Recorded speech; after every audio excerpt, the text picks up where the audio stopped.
Welcome to Kenton's videos. Enjoy the video. In this video, I will show how to make canned chili taste better. Drain excess liquid, brown onion and garlic, and add spices immediately. Start by sautéing 1 diced onion in oil until translucent, then add 2 cloves minced garlic and cook until fragrant. Stir in cumin, smoked paprika, and a pinch of cayenne to deepen the flavor. Finish with a splash of vinegar and a pat of butter for balance. Boost depth by layering spices and herbs. Toast whole spices briefly, then grind or use ground forms and add at different stages.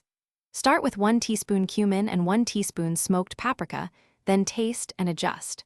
Fresh herbs like cilantro or green onion added at the end brighten the chili.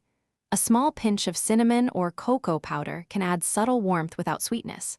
Stir gently and simmer 5 to 10 minutes to marry flavors. If you're enjoying this video, please subscribe and like to support the channel. Quick recommendation. These leak-proof meal prep containers make portioning and reheating chili effortless, and they stack neatly in your fridge.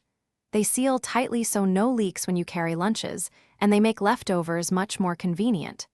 Check the description for the link and other deals, and thanks for the support. Now let's get back to the video.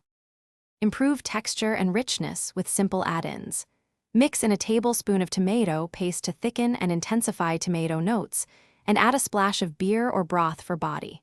For creaminess, stir in a dollop of sour cream or grated cheddar when serving. Add cooked ground beef or drained beans to bulk up protein and texture. Finish with a squeeze of lime to brighten and balance the dish before serving. Thanks for watching. Consider subscribing if we helped you.